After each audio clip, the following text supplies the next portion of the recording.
Bueno, buenas tardes a todos, a todas.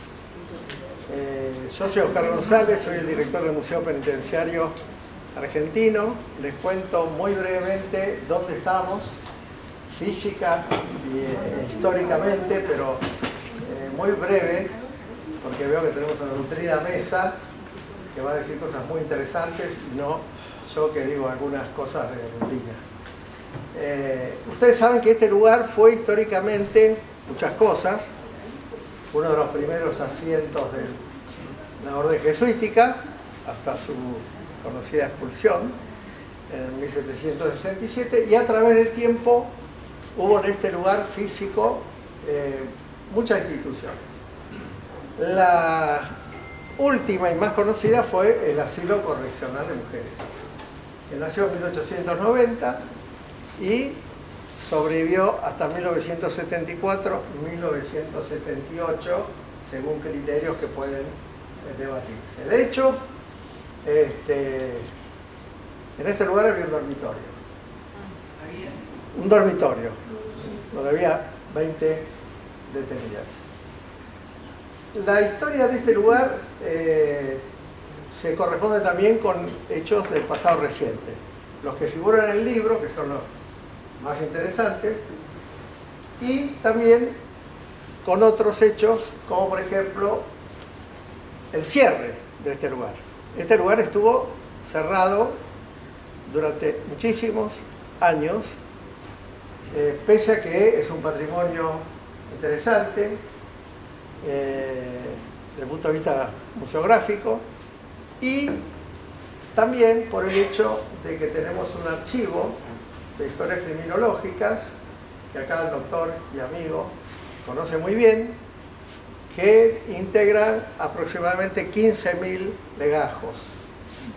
Yo siempre digo, un poco en chiste, un poco en serio, cada uno de esos legajos es una serie de Netflix, porque a través de la lectura que hoy por suerte están pudiendo hacer los investigadores, se puede analizar no solo cuestiones criminológicas, de teoría penal, etcétera, sino también social, cultural, política, de las distintas épocas, todo el siglo XX, básicamente, que abarcan esas historias.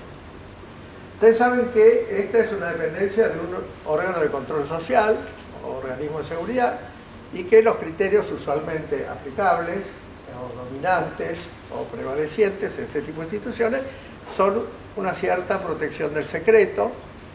Y nosotros hemos llegado en nuestra gestión, con este gobierno que está feneciendo en este momento, casi literalmente, a abrir este museo al conocimiento del público, a abrir los archivos al conocimiento de los investigadores, a intentar preservar el patrimonio arquitectónico, colonial, etcétera, etcétera, y a que episodios absolutamente desconocidos de la historia argentina, básicamente de la historia política argentina, sean posibles de ser socializados y conocidos. Si ustedes se toman el trabajo, y están invitados a hacerlo, a recorrer este museo, que es la planta baja, las galerías cercanas a donde ustedes ingresaron, ahí van a ver algunas cuestiones de la historia política argentina prácticamente desconocidas. En la última sala de nuestro museo van a encontrarse con una exposición temporaria donde nosotros revelamos un hecho prácticamente desconocido desde el punto de vista de un conocimiento más o menos amplio. Y es que los derechos políticos de la mujer, de 1947 en adelante, y la aplicación del voto femenino, la posibilidad del voto femenino, en esencia duró en Argentina 4 años, porque las primeras elecciones donde hay voto femenino, padrón femenino, posibilidad de que la mujer vote y sea electa, fue en 1951. Y en 1955 todas las diputadas y todas las senadoras de la Nación estaban presas. ¿Dónde? En este lugar. Nosotros contamos, en la última sala de este museo, una exposición temporaria llamada El Congreso a la Cárcel, donde es un relato muy poco detallado, genérico, pero con la biografía, los nombres y los datos básicos para comprender ese episodio de la historia política argentina absolutamente desconocido. Ha venido público, mujeres, historiadoras, militantes peronistas, ignoraban ese episodio relacionado con mujeres, militantes, legisladoras peronistas. Entonces, ¿a qué nos lleva esto? A que cada vez que hay una dictadura, cada vez que hay una interrupción del orden constitucional, se produce una especie de vacío, de silencio, y se desconoce episodios básicos. ¿Por qué lo digo todo esto? Y perdónenme si estoy excediéndome en mi misión ritual de dar la bienvenida, decirle bueno, que bien, chao. No, me quiero decir esto. Con esto pasó algo parecido. También es un episodio que sí se publicó un poco más, había algunos artículos, ¿verdad?, sobre el tema, pero el hecho en sí, con la minuciosidad con que se relata en esto, que yo históricamente di clases en la carrera de comunicación y uno de mis fanatismos era dar los géneros periodísticos, ¿no? Entonces, que la nota de opinión, que la nota editorial, que el reportaje, que la entrevista. Bueno, esto cubre varios de los aspectos. Quizás sea una gran crónica, como género, es un gran reportaje, es una obra que tiene un sesgo académico, porque está investigada con criterios académicos, pero básicamente creo que cumple el rol que yo les mencionaba de terminar con el ocultamiento, terminar con el secretismo, terminar con el enmascaramiento de situaciones que son realmente necesarias, útiles, imprescindibles, de velar en esta etapa. Y en estos momentos tan complejos que estamos afrontando, yo creo que es de muchísima utilidad revivir estos episodios, evidenciar estos hechos, analizarlos y llegar a la conclusión de que sucesos como estos, con todos sus componentes, incluso con la luctuosidad que representan, porque hubo sangre, hubo hechos muy dolorosos en torno a este episodio, hay que tenerlos muy presentes. ¿Para qué? Para que no suceda lo que nos sucedió con este hecho político desconocido de la detención de todas las legisladoras y con el poco, escaso y a veces nulo conocimiento de episodios como este. Hay muchos otros episodios que se desconocen. Por esto del secretismo. Así que bueno, bienvenidos.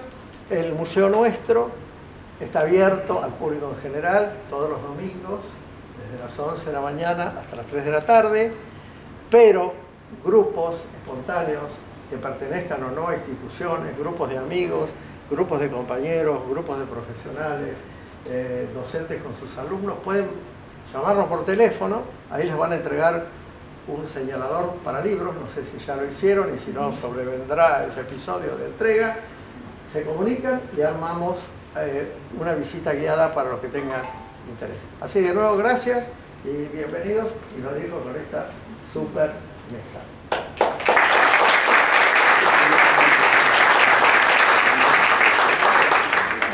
Bueno, tomo la palabra. Muchísimas gracias, Oscar. Para mí es un honor y un placer. Supongo que lo de super te referís al tamaño de la función de la mesa, o al menos no me incluyo yo en la categoría. Creo que sí, esa adjetivación es válida para las 4 invitadas que tenemos el día de hoy. También quisiera yo mínimamente presentarme sin abusar del tiempo del que voy a disponer, porque creo que venimos a escucharlas a ellas. La propuesta, la idea de hacer este evento fue una idea que tuvimos inicialmente hace muchos años, por lo menos desde que se reabrió el museo en la gestión de Oscar, que tuvo la generosidad de convocar de manera muy abierta, de manera muy transversal, generosa desde ya, a un grupo de personas, entre las cuales me incluyo también, a Débora de Antonio y muchos otros académicos que estábamos girando en torno de los objetos de conocimiento, esos recortes que a veces hacemos para investigar los fenómenos jurídicos, históricos, políticos, económicos de nuestra historia argentina, que rondábamos por el museo. Y él tuvo ese gesto generoso de convocarnos para poder ayudarlo a hacer lo que él estaba haciendo con mucho esmero y que logró finalmente la apertura después de 10 años de estar cerrado este museo y poderlo poner a disposición del público, no solo lo que tiene que ver con las salas propias de lo que es un museo, de lo que es Pico, sino también con el acervo documental que preserva esta institución y que permite, y permitirá seguramente en el futuro, hacer muchas más investigaciones.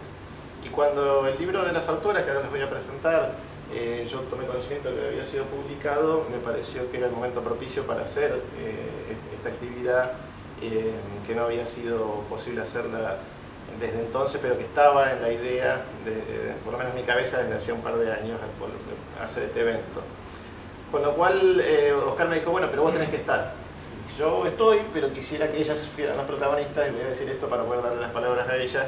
Le dimos el nombre a este evento, La cárcel de mujeres de Buen Pastor y la fuga de presas políticas de 1971. Estrictamente, quizá no tenga la modalidad de una presentación, a lo que estamos acostumbrados de un libro en ese sentido estricto, pero vamos a girar, ellas van a girar en torno de esta obra, especialmente las autoras, pero para eso también, a partir de la charla que tuve con ellas, me pareció interesante sumar tanto a Débora D'Antonio como a Graciela Longoni, que nos acompaña, que ya nos contarán ellas la aproximación, el acercamiento que tienen a esta institución, a lo que fue la cárcel de mujeres, lo que fue la orden de Buen Pastor y aquel episodio histórico.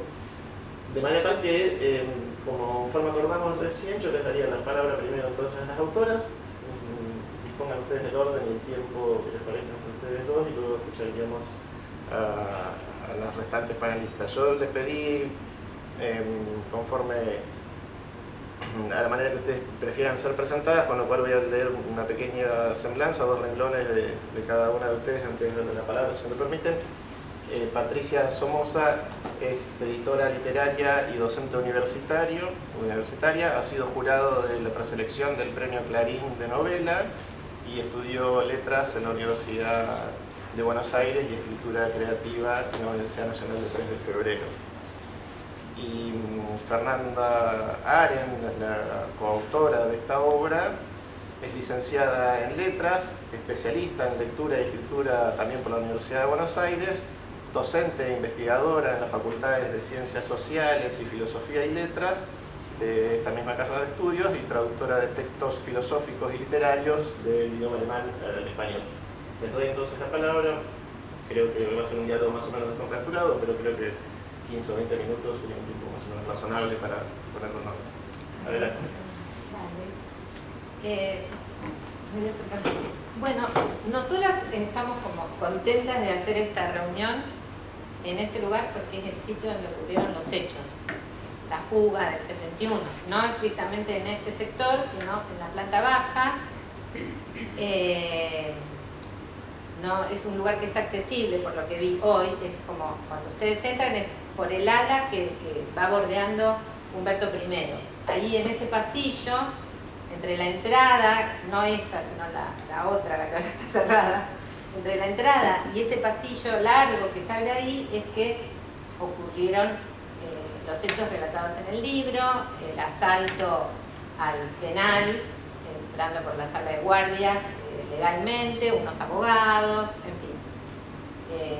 Graciela Longoni, que está acá presente, era médica en ese momento, compañera de mi mamá, que está por ahí, y ella fue, es un personaje del libro, se llama Graciela González en el libro porque era el apellido que tenía entonces, de su primer matrimonio, y estaba en ese momento que hubo el asalto y fue retenida por los abogados o los supuestos abogados que entraron a rescatar a las presas. Así que bueno, es como una ocasión especial, nos gustaría poder recorrer esos pasillos, pero no podemos, y reconocer esos lugares. Creo que todos saben que, o no, todos no, porque hay gente que no conozco y hay gente nueva, pero muchos deben saber que Fernanda y yo tenemos un vínculo personal en nuestras historias con la fuga. Yo porque mi mamá era médica en el penal en ese entonces, y llegó, ese día salió para trabajar, como siempre, era un sábado, y llegó un poquito después de que enseguida de que la fuga había terminado, logró entrar y trajo a mi casa muchas historias. Y Fernanda, porque su papá, que también está acá presente, Y que es otro personaje del libro. es otro personaje del libro, es un abogado, era un abogado peronista en ese entonces, vinculado a los sindicatos, ¿es así, Julio? Y fue sospechado de complicidad y detenido. No tenía nada que ver con los hechos de la fuga, pero era sí amigo de una de las personas que entró para hacer la cobertura de salida, digamos, de las presas. Así que padeció en carne propia esos hechos y está muy al tanto, porque también era muy amigo de la única persona que muere en ese operativo. Así que bueno, para nosotros tiene una significación especial y por mi parte quiero decir que nosotros en general tenemos una representación de las cárceles que es horrible, ¿no? No es el recuerdo que yo tengo de esos años. Yo venía bastante con mi mamá al penal, ella trabajaba 3-4 horas diarias, creo que 3 horas, ¿eh? Y para mí era un lugar muy familiar. Venía con ella muchas veces porque después, no sé, íbamos a comprar un guardapolvo o algo así, o porque había muchas actividades organizadas por las monjas en ese entonces, de la Orden del Buen Pastor, deportivas y de teatro, me acuerdo. Lo que yo recuerdo es haber venido muchas veces a ver al patio, que había campeonatos, me acuerdo campeonatos de vóley, de las detenidas, o haber venido a ver obras de teatro que me parece que eran en el primer piso, pero no sé muy bien dónde se hacían. Creo que representaron el conventillo de la Paloma, una de las veces que yo vine acá de chica. Y para mí era un lugar muy familiar y también un lugar del que venían algunos objetos a mi casa. Por ejemplo, los libros de la escuela, los manuales, los diccionarios, que siempre se descabalaban y se rompían. Mi mamá los traía acá porque había un taller de encuadernación del que participaban las detenidas, las mujeres detenidas, y ellas nos encuadernaban los libros. Tengo recuerdo de que llegaban unos huevos de Pascua que hacían acá. Y bueno, ese es mi, digamos, para mí era un lugar amable. Y para mi mamá creo que también, y siempre tuvo buena relación con las detenidas. Estuvo acá la Raulito, a que me la crucé en alguno de los pasillos cuando venía con mi mamá. Y bueno, eso por un lado, y así que te cedo la palabra. Dale, bueno. Donde quiero seguir. Sí, yo tengo un vínculo construido a base de relatos, ¿no? Porque yo era muy chica. Esto fue la fuga que nosotras narramos, fue el 26 de junio del 71. Yo el 28 de junio cumplí 5 años. Así que todos mis recuerdos están construidos familiarmente. En casa se guardaron recortes de diarios del momento, con marcas, con redondeles, porque, bueno, como dijimos antes, como mi papá estaba implicado, entonces cada vez que aparecía un abogado, ¿no? Nunca aparecía su nombre, había un circo, alguien había rodeado esa parte del texto. Y esos diarios, muy amarillentos ya, fueron nuestros primeros materiales. Ahí acudimos primero. Después de haber decidido que íbamos a empezar esta tarea que sabíamos que iba a ser intrincada, pero al mismo tiempo muy desafiante. Una tarea que comenzó muy incipientemente charlando en el 2000, 2001, cuando nos dimos cuenta de que compartíamos estos recuerdos y nos dijimos, bueno, vamos a escribir algo alguna vez. Miren todo el tiempo que pasó. Efectivamente en el 2019 comenzamos.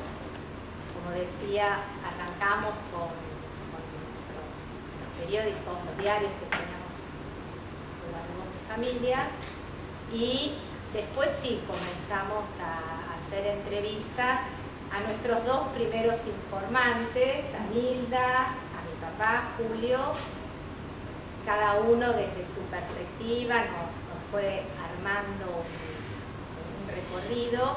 Y después, bueno, empezó el trabajo, digamos, estrictamente de investigación, empezar a leer. Me topé en Villa Gesell, en esas librerías donde están todos los libros amontonados. Bueno, uno entra y empieza a letear. Ahí, ¿no? Me crucé con uno de los libros De Marcelo Larraqui. de Marcelo Larraqui, Primavera Sangrienta. Y ahí empezaron a aparecer unos nombres. Y allí, como quien va desenvolviendo, desarrollando el ovillo, ahí bueno, seguimos, ¿no? Esos primeros nombres. Y esos nombres de algunos participantes del operativo que se conoció por algunos pocos como operativo Capelletti, nos fueron llevando a otros participantes, a otras participantes. Así que fuimos desandando, fue un trabajo, diría yo, también muy ameno. Hubo, por supuesto, momentos en que se empezó a acumular mucha información, así que había que ser muy organizadas, ¿no? Estructurar todo muy bien. Pero bueno, lo fuimos haciendo. Y después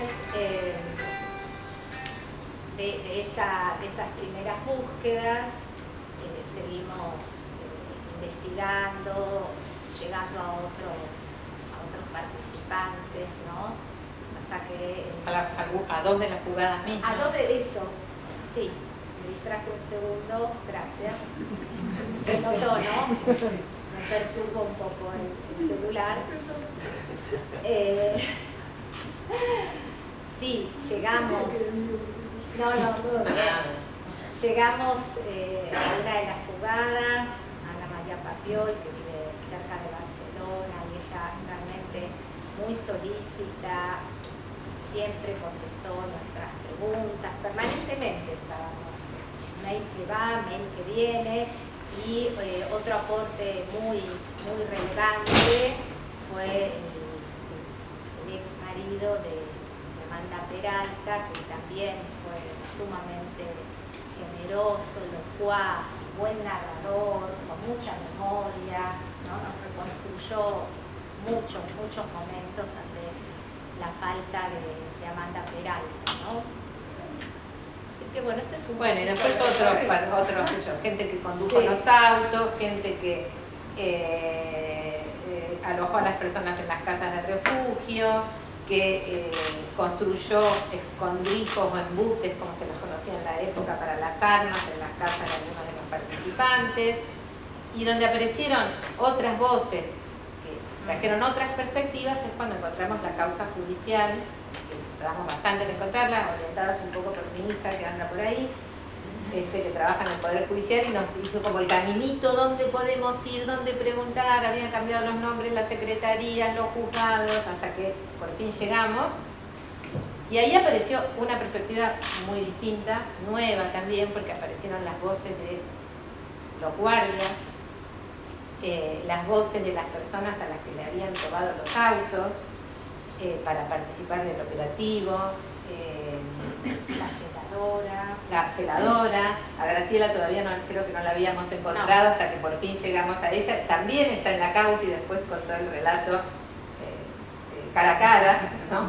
Pero bueno, vieron que lo que uno dice en una causa judicial a veces se reserva algunas cosas que oculta, pero las causas hablan también de esos silencios, ¿no? Hay también testimonios que se contradicen.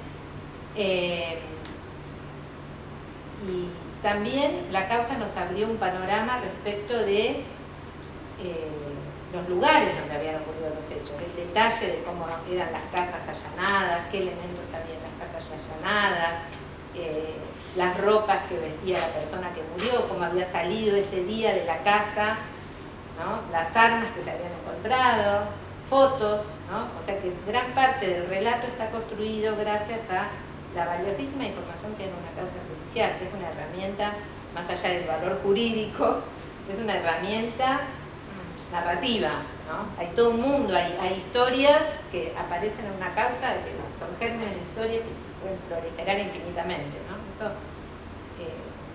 los escenarios un poco también están construidos en base a mucha información que encontramos en la causa. Hay una foto, por ejemplo, de la habitación que ocupaban las 4 mujeres fugadas y eso nos aportó mucha información, ¿no? Es como que nos detuvimos bastante en ciertos objetos para crear ese mundo o recrear ese mundo con peso y espacialidad, como dice más alto la Flannery O'Connor. ¿Ahí me escuchan bien? Ahora sí. Siempre hablo bastante fuerte, pero digan si no se escucha. Sí, por favor.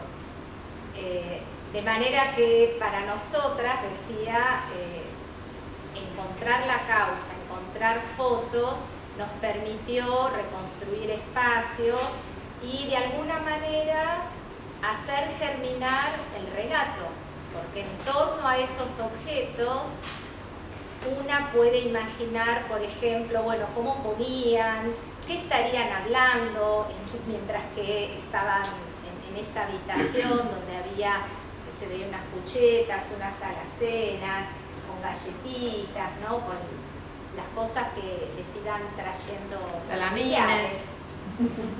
Sí, o sea que todo eso, digamos, a nosotras nos nutrió mucho para empezar a llenar esos huecos que son ficcionalizados, ¿no? Hechos relatos. Después otra cuestión que por ahí señalaron, que por ahí nos va a traer, supongo que algo de eso, la intervención de Débora, es que estamos todo este episodio tiene primero un lugar protagónico de mujeres, no solo por las 4 mujeres fugadas, sino porque empiezan a aparecer también en la cárcel otro tipo de mujeres más instruidas, de clase media, activistas políticas, guerrilleras algunas. Empieza a aparecer personal penitenciario laico, que eso, piensen que esta cárcel está administrada por todas las cárceles de mujeres en Argentina y en América Latina, por la Orden del Buen Pastor, pero las reformas de Roberto Pepinato, que modernizaron un poco el servicio penitenciario, traen la novedad de incorporar personal laico y mujeres, ¿no? Entonces las celadoras que estaban dentro del penal eran mujeres, las médicas eran mujeres y era personal laico, ¿no? Porque la orden era religiosa la que administraba. Eso es como una novedad. Otra cuestión también a destacar, que es una época de fugas.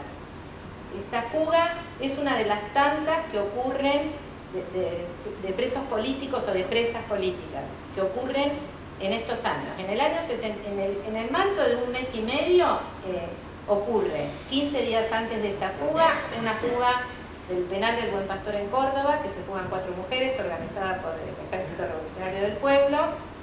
Un mes después, en Montevideo, hay una fuga de 38 mujeres, también de una cárcel del Buen Pastor, y fugas de hombres también, ¿no? Pero es una época de fugas y también llama un poco la atención que habiendo habido 15 días antes una fuga, en la Argentina no hubiera más precauciones o más seguridad en este penal, ¿no?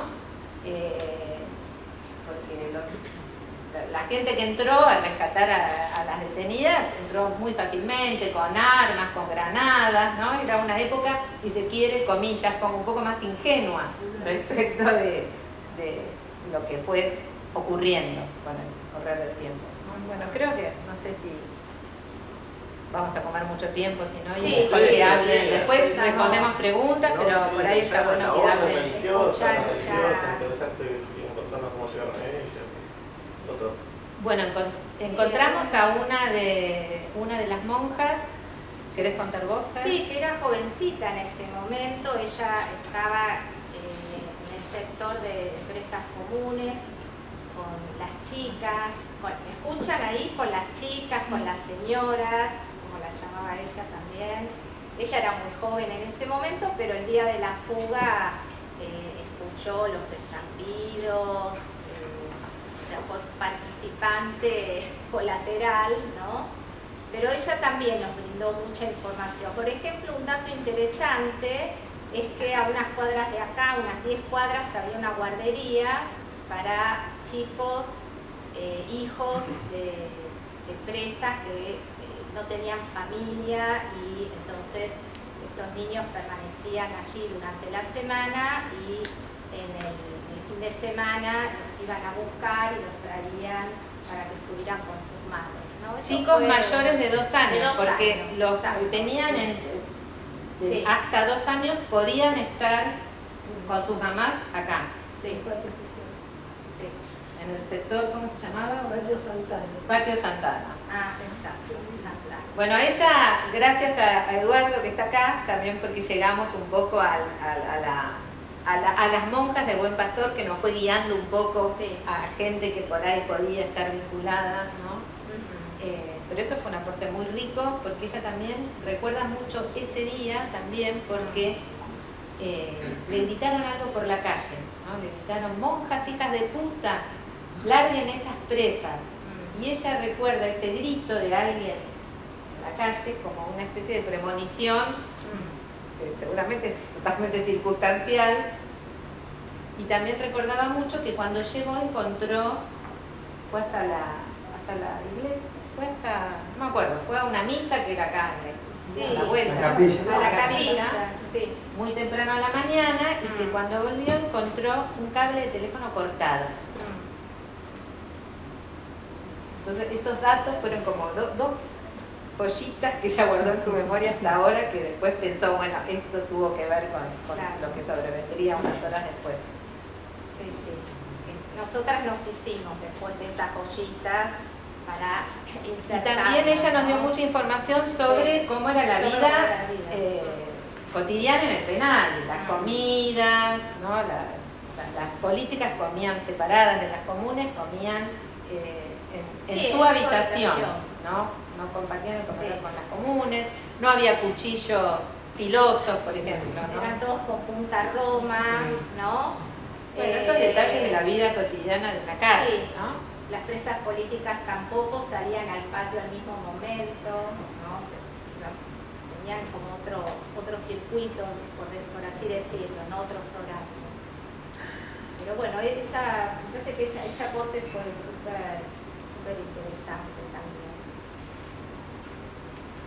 Bueno. Bueno, quizás podemos pasar, ¿no? Ok, gracias. La idea de moderar también tiene que ver con hacer esta dinámica un poco más relajada, de diálogo. Sí. Así que les agradezco muchísimo, Patricia, sin perjuicio que pueden recuperar la palabra, ahora veremos cómo se va dando. Y Fernanda, también te agradezco. Y le voy a dar la palabra entonces a Graciela Longoni, que ya fue mencionada. Ella me pidió que la presentara de la siguiente manera. Es médica graduada de la Universidad de Buenos Aires en 1964. Concurrió durante 2 años al servicio de clínica médica del Hospital Rivadavia a cargo del doctor Reusi, asociado a la cátedra de clínica médica de la que era titular. Luego se incorporó al servicio oncológico del Hospital Militar Central a cargo del coronel Esteve, el primer servicio del país de esa especialidad. En 1967 la doctora Longoni ingresó como médica clínica al Servicio Penitenciario Federal y fue destinada a esta unidad que se llamaba el número de unidad 3 en aquel entonces. En ese entonces la cárcel de mujeres de esta capital, ¿no? Y en el año 1978 abandonó la oncología, concomitantemente ingresó a la Asociación Psicoanalítica Argentina, APA, para cursar la especialidad en psicoanálisis, donde alcanzó el nivel de psicoanalista didacta en dicha institución, lo que le permitió ejercer la docencia en esa institución y en distintos ámbitos de la salud mental, y desde entonces hasta la fecha ejerce la actividad de psicoanalista en el ámbito privado. Y agrego algo que me Bueno. parece que ya vas a contar vos, pero ella después de la fuga, en el año 71, hay un problema, hay un riesgo con las presas políticas, entonces se separan las presas políticas y se abre un pabellón de mujeres, un sector de mujeres en Devoto, en la cárcel de Devoto, que era una cárcel para varones. Ese mismo año, y Graciela fue destinada ahí, ¿no? Dirigiste, creo yo, Sí. la sección de mujeres. Sí, que el pabellón realmente era en una sala de internación, en una sala de internación habilitada aparte de los pabellones comunes. Bueno, y ahí estaban todas las del PEN se llama entonces. Poder Ejecutivo Poder Nacional, ¿no? Nacional. Ahí yo salí de esta unidad. ¿Cómo? Más alto. Más tarde. Bueno, bueno, primero quiero felicitarlas por el excelente trabajo histórico que han hecho, de investigación histórica. Porque realmente mi madre, dijo Jauré, que fue la primera historiadora revisionista mujer. Yo la acompañaba al Archivo de la Nación teniendo 12 años, porque en ese entonces, para poder sacar datos de la historia, el único recurso que había era el Archivo Nacional. Y allí no había computadora, no había teléfono, no había cibernética. Lo único que había era papel y lápiz. Como yo era la hija mayor de 4, y tenía muy buena letra y hacía muy buena letra, muy buena alumna, mi mamá decía, acompáñame al archivo. Entonces pedía los bibliografos enormes, me acuerdo, y decía, copiame esto, copiame aquello, copiame esto. Bueno, así se podía hacer investigación histórica en esa época, ¿no? Pero yo he guardado por mi ascendencia ese amor por la historia, que creo que los pueblos que no tienen historia no tienen futuro. Entonces me parece que esto que está haciendo el Ministerio de Cultura, ¿no es cierto?, de poder darle testimonio a los que no vieron esas cosas, ¿no?, que no queden en el olvido, que no queden en la ignorancia, porque no podemos saber quién somos si no sabemos quiénes fueron nuestros padres, no podemos saber quiénes somos. Es tan así de simple. Y bueno, cómo no ponerme contenta, satisfecha del hermoso trabajo que han hecho, sí, hoy en día con otros elementos, pero realmente magnífico. La prosa literaria que adoptaron, yo diría casi cinematográfica, se adapta al mundo real, al mundo actual. ¿No es así? Porque hoy en día los chicos van más al cine que leen libros. Bueno, tengo una hija cineasta y una nieta cineasta que está por acá. Decía, esto es para hacer una película. Yo le dije lo mismo. Yo le dije, Falta que haga el guión. porque la cultura se tiene que difundir y uno tiene que buscar los medios para que eso se produzca, cualquiera sea. Y ustedes han hecho un trabajo tan espléndido, porque es un libro que se lee como quien lee un guión cinematográfico, ¿no? Y es un estilo nuevo, diría, ¿no? Por lo menos aplicado a la literatura normal del libro. Les quiero agradecer también el hecho de haberme, pasada la pandemia, pasada era más o menos, ¿no? Porque mi memoria reciente no es la misma que la anterior. Me llama Patricia, me dice, soy la hija de Nilda. Nilda, que tengo la emoción de poder ver acá juntos. Yo digo que fue mi segunda madre, porque mi madre me enseñó todo lo escolástico, ¿no? Pero Nilda me enseñó la vida común, la vida de todos los días, y eso es impagable, porque no se puede estar en las nubes o en la tierra, hay que estar en el medio. Así se puede flotar y vivir y ir y venir. Entonces yo le agradezco en principio a Nilda, que me dio todo eso, que hoy puedo transmitirle a ustedes, porque se lo merecen. Bueno, y éramos hermanitas con Patricia. Acá está una hija mía también, que tengo la satisfacción, que vino de los 6, vino ella, y mi nieta. Pero bueno, la vida continúa. Pero bueno, hay una parte que puedo darte un entre para algo que sería algo que es curioso y atractivo en el relato, es que Graciela no tenía que estar ese día a ese horario. Ella venía a la mañana, pero, ahora lo contarás vos, como sus hijos cumplían años y andaba desesperada, ese día iban a hacer una... Sí, se los cuenta Graciela. De los 6 hijos, 2 cumplían, uno el 21 de junio y otro el 22.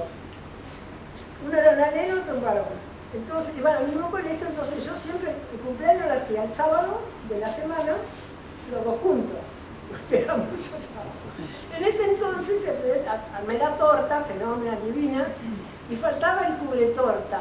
No sé si ustedes se acordarán que había una marca que ponía un poquito de agua y el cubretorta salía perfecto, como si yo fuera... Petrona de Gandul. La cosa es que como había desabastecimiento de todo, Busqué en mi barrio, nada. Bueno, ya estaba cumpleaños. Entonces yo me iba al penal de 9:30 a 12:30. Era todos los sábados. Y Milda iba por la tarde. Bueno, ese día yo digo, yo no voy a ir porque voy a salir y no voy a encontrar nada abierto, no voy a tener cubiertorta. Y pensé, en San Telmo, que es un barrio en ese entonces, un barrio no es lo de ahora, un barrio muy lindo, pero muy modesto, digo, ahí debe haber, porque como era un producto caro, digo, algún sobrecito habrá quedado. Y llego y empecé a recorrer, me fui al mercado de San Telmo y conseguí, así que yo me venía con mi bolsita sagrada del cubre de torta. Pero entré a las 11:30. Bueno, me puse a atender, entonces llegué, no en el momento debido. Llego y lo cierto es que, como ustedes habrán visto en el libro, el operativo Capelletti se estaba demorando porque yo no salía. Porque el consultorio está al lado de donde, ahora les cuento la historia, está en el último, cuando vean el museo van a ver que la última puerta de la calle, este era el consultorio. Les cuento rápido, yo termino de atender, la celadora sale y digo, no hay más pacientes, bueno, me voy, me cambio y me voy. Yo estaba embarazada de 7 meses de mi último hijo, del quinto. Así que me voy y veo en la puerta, la otra puerta, la puerta que está cerca de donde la entrada principal, a la celadora sentada frente al locutorio. Locutorio es donde están los abogados. Y la veo que se para y entra. Y yo pienso, oh, otra vez. Porque era común que el abogado viniera y le dijera a la cliente, bueno, sí, no se preocupe, con 3 meses lo arreglamos. Y después venía, mire, yo me equivoqué, en realidad son 3 años. Entonces, y venía, y tenía que ir a reanimarla, qué sé yo. Bueno, dije, uy, todavía que es tarde, que tengo el cumpleaños, que por suerte conseguí la bolsita de chocolate que ahora tenía que vender a otra paciente. Pero ahí salió un señor muy bien vestido, se veía que era un abogado, camina delante mío, se acerca hasta mí y me dice, señora, ¿usted es la doctora? Y no sé si soy yo que fuera la doctora. Le digo, sí, ¿me puede acompañar? Y yo dije, otros pacientes más. Pero cuando caminamos juntos, yo me doy cuenta que el señor me pone la mano en el hombro. Y yo dije, qué confianzudo. También que yo tenía muchísimos años menos, pero no daba. Muchos años menos y era famosa por las minifaldas, ¿no? Era Graciela González en ese momento. Después le cuento la minifalda. Bueno, y entonces, después me di cuenta que si yo me hubiera querido correr o qué sé yo, ya estaba agarrada. Pero no de un isofata, porque di unos 3 pasos más, enfrento al locutorio y me encuentro, como diría mi hermanito más chico, la ama tralladora. Bueno, dije yo, esto de acá no se sale. Buen día, buenas tardes. Acá se sale, y yo lo primero que pensé, que le contaba a las chicas, yo soy el rehén ideal. ¿Por qué era? Mujer, embarazada y oficial penitenciario. Ella, pase señora, pase. Era ideal para que salieran indemnes. Entonces yo dije, la única, pero como eso nunca se sabe quién es un loco que tiene un tiro, dije, no me voy a arriesgar a eso. Y la única manera de que no me pudieran llevar de rehén era que yo me desmayara, porque era como una vaca gorda para llevar así, a punta de pistola. Pero si yo me desmayaba en el momento, me iban a levantar el cachetazo, porque ninguno de ellos era necio. Las chicas, eran todas chicas muy inteligentes. Entonces, cuando llego ahí al locutorio, estaba Amanda, que yo quiero agradecerle a las chicas especialmente, porque yo viví ese momento y lo relato con tanta lucidez, porque las cosas traumáticas en la vida no se olvidan. Para mí es como si lo estuviera viviendo ahora. Pero yo no supe nada nunca, ni del antes ni del después. Y gracias a ella, todo eso quedó como en una historia. Y qué interesante, ¿no? Bueno, así que les agradezco eso, chicas, porque esa es la parte que yo sabía para darles a ustedes, y yo no sabía lo que ustedes me podían dar. Muchas gracias. Bueno, la cosa es que le dice uno de ellos, Camarieri era... No, Lipschitz y Ardetti. Le dice, atalas. Y yo le dije, perdón, dije, no voy a decir sonamos, porque atadas, ¿cómo me caigo al suelo yo atada con el embarazo? Perdón por ahí. Entonces dije, no, esto no va. Entonces Amanda dice, bueno, ¿no? Para que pusiéramos los brazos. Y Matilde, que era la celadora, que fue la compañera de teatro más grande, Sara Bernal era poco. Porque me pescó al vuelo. Entonces la batalla, digo, pero no, por favor, le digo, no, a ella no la ate, es un subalterno, acá la oficial soy yo soy la responsable de ella, no, ate a mi amigo, pero así, como loca. Y entonces la mía se quedó que no sabía qué hacer con la cuerda, ¿no? Como fui tan convincente, me ayudó a atar, ¿no? Entonces la celadora dice, pero ¿cómo la va a atar? ¿No ve que está embarazada? Por favor, no, áteme a mí, déjale a la doctora, no, pero fantástico. Fue un diálogo que si lo hubiéramos escrito 10 veces no sale. Y el énfasis que le ponía. Entonces dice, no, máteme a mí porque yo no me permití que a la doctora así embarazada como está, mire cómo está. Pero cuando la matan a ella, yo empiezo a poner los ojos en blanco. Y entonces dice, doctora, ¿qué le pasa? No ve que se está descomponiendo. Dice, no ve, por favor, traigan una silla. Me siento en la silla. Fueron 5 minutos, quizá menos, pero nos salvaron la vida. ¿Por qué? Porque en esos 5 yo oía, por la puerta, que la estaban golpeando a Eugenia, solo Eugenia la que estaba en la puerta, ¿no? Sor Domitina. Domitina. Bueno, y la estaban golpeando y decía, ay. Y yo decía, ¿cómo le están dando, pobre mujer? ¿No? Pero seguía con mi libreto, había que ser así. La cuestión es que en ese momento, cada vez los gritos eran más fuertes de Domitila, uno de ellos se va y dice, Amanda, aquí, porque eran así, las órdenes eran así, Amanda tira las hojas y se va. No podemos creer.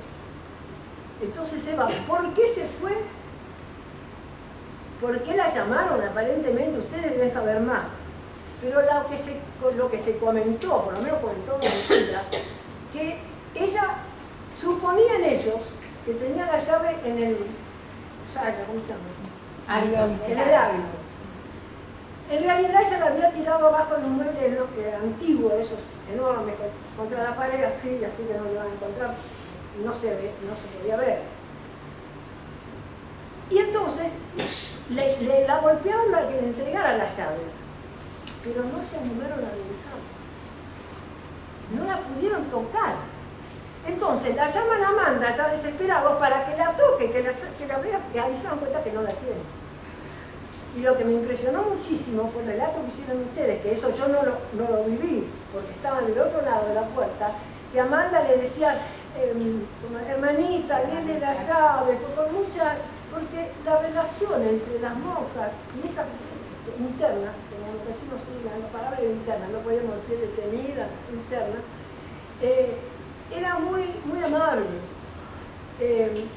A ver, las monjas tenían su hábito monástico, eran austeras, pero así como eran austeras eran pacientes, tenían una educación básica que da un orden a la comunidad, que era interpretado simplemente por todas, tanto esta calidad interna como las otras, que a veces no tenían mucha instrucción. Posiblemente las monjitas se sintieran mucho más cómodas con estas personas que tenían un nivel cultural mucho mayor, podían tener otro diálogo. Y lo que yo pude observar, el trato fue siempre amable y considerado, ¿no es así? Y quizás valga la pena la anécdota de la pollera de la minifalda. Se usaba la minifalda en ese entonces. Y yo, mi edad, como cualquier joven de esa época, con la minifalda. minifalda, y las senadoras también. Bueno, un día llevo a mi nena, a Florencia, la segunda, y me dice la monja de la puerta, si nena quiere la pollera más corta que usted, mira, más larga que usted. Y dije, tengo que acortarle la pollera a la nena.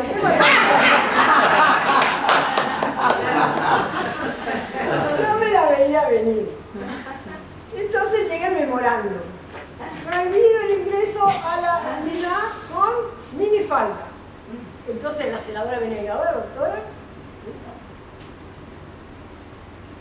Pero doctora, mire que van a sancionar, que ¿saben, chicas, una cosa? Esto no es minifalda. Porque minifalda es un término nacido en la Coral Street, no me acuerdo, la calle inglesa de Londres, donde la famosa Tweety se había puesto la minifalda. Y la minifalda eran 18 centímetros por encima de la rótula. Digo yo, ven, la llevo a 15. Y nadie se atrevió a decirle más nada. Resultado, se borró el expediente. Todo, no, porque yo no tenía problema, venía en coche, me iba en coche 3 horas. Pero la gente que venía de Merlo, Chicago, no sé, Moreno, tenía que venir con su vestido, pues no iba a venir vestida de monja a trabajar en el tren. Entonces iban al bar de la esquina, se cambiaban, se ponían la pollera de la abuela y entraban por el tema de la minifalda. Entonces yo me sentí muy contenta de liberar a todas esas pobres mujeres de semejante trámite. Porque a mí no me parecía estúpido. El mundo entero iba a minifalda. ¿Y que esto no era el mundo? Bueno, eso fue por eso. Bueno, la cosa es que cuando nos quedamos solas con Matilde, Matilde mira la puerta del fondo y dice, está abierta, me escapo. Y sale corriendo. Y yo tuve también ese minuto de decisión, ¿no? Y yo dije, yo no. Porque yo voy detrás de ella. Voy a hacer su escudo en la espalda. Y estoy embarazada y corro como pato. Entonces dije, yo me quedo. Entonces la panza la metí para adentro y me quedé absolutamente al costado. Miraron así, no así, porque la puerta estaba medio entreabierta, no me vieron. Ya era inútil todo, porque cuando Matilde sale, da la alarma. Entonces ahí salían o salían, ahí empieza el tiroteo. Ahí, como no tenían la llave, ponen varias granadas en la puerta. Entonces empezó un estruendo que dicen que duró 7 minutos, 8 minutos, para mí fueron 7 años. La verdad que no lo puedo creer. Yo, la pared que separaba la guardia del locutorio no era una pared de ladrillos, era una prefabricada, ¿ves? O sea que yo decía, ¿cómo puede entrar la bala por tantos lados? Porque pegaban en el techo, porque de afuera, como está elevado, la metralla de arriba pegaba en el techo, entonces el techo de la cárcel se caía, porque tiene muchos años. Y entonces yo me acuerdo que primero me tiré al suelo, porque las de abajo pasaban, no podían pasar antes, porque como estaba abajo la guardia, todo iba para arriba. Entonces dije, el suelo es lo más seguro, me tiro al suelo y como se caía la mampostería del techo, así, la cabeza bajo el escritorio. Y ahí decía yo, lo único que decía, la cabeza no, la cabeza no, la cabeza no. O sea, de otro lado me la sacan la bala. Y tenía el otro acá. Se los tiro, hasta el último tiro. Yo me quería levantar porque decía, capaz que el último tiro me lo elijo, suele pasar. Entonces me quedo tranquilita en el piso y veo pasar a Díaz, así cruzando la 9 milímetros que tenía en la mano, porque una pistola era corta. como el jefe de la guardia. Jefe de la guardia, así. Y yo que todavía temblaba, porque temblé de ahí, de cuando empezó el tiroteo, temblaba con una hoja. Yo digo, yo estoy en el lugar no indicado, porque ese era el lugar donde estaban las internas. Él no sabe que yo tenía que estar en el consultorio. Estoy de civil, peor todavía. Entonces lo dejé, cuando vean el museo, hasta el final de la otra puerta, que ahí estaba el consultorio. Y hacía memoria, subalcalde Díaz, aparece. Entonces salgo al pasillo, con las manos en alto, y le grito, subalcalde Díaz. Y yo dije, está lejos, por ahí si tiene mala puntería. Claro, porque era un momento momento de una tensión, de una adrenalina que no se puede creer. Bueno, se acerca y me dice, tengo todos mis hombres heridos. Y yo le contaba a las chicas, le digo, miren chicas, yo no sé lo que es la cocaína, la morfina, la efedrina, no sé. Digo, pero yo sentí que de los pies para arriba es como si hubieran puesto cemento, ¿no? Y yo dije, no temblé más. Y empecé a pensar, como ojalá podía pensar el resto de mi vida, porque mi cabeza es una máquina. Yo iba caminando hasta el consultorio y pensaba, van a venir todos heridos, se van a echar todos arriba y yo no voy a poder hacer nada. ¿Qué hago? Entonces me comentaba Nilda que teníamos un frasco así grande de analgésico. Creo que era Novalgina, no era el otro mundo. Agarré el frasco grandote, lo puse en el escritorio, que era, justo se entraba al escritorio, y cuando vinieron les dije, el que tenga un poco de dolor, se toma uno. El que tenga más dolor, 2. Y el que tenga mucho dolor, 3. Y los estaban todos ahí. Entonces pude atender al que se está muriendo. Porque yo vi los otros, todos los demás, porque están ciertos, estaban todos heridos, pero todos heridos en miembros. Uno tenía un brazo con otro, el peor de todo tenía un balazo en el pie, que ese creo que era Pereira. Bueno. Pero me traen a Almeida, un pibe de 24 años. Tenía un orificio de entrada en el tórax izquierdo, salida por el derecho. Imagínense. No, fíjese, me muere acá. ¿Qué hago? Por eso le digo, ¿cómo? Y es tan joven. La cosa es que digo, tengo que canalizarlo antes que salga, tiene que llegar al hospital, porque yo acá no puedo hacer nada. Entonces le tengo que mantener una jeringa acá, ponerle todo, no tenía pulso cardíaco, no tenía pulso cardiaco.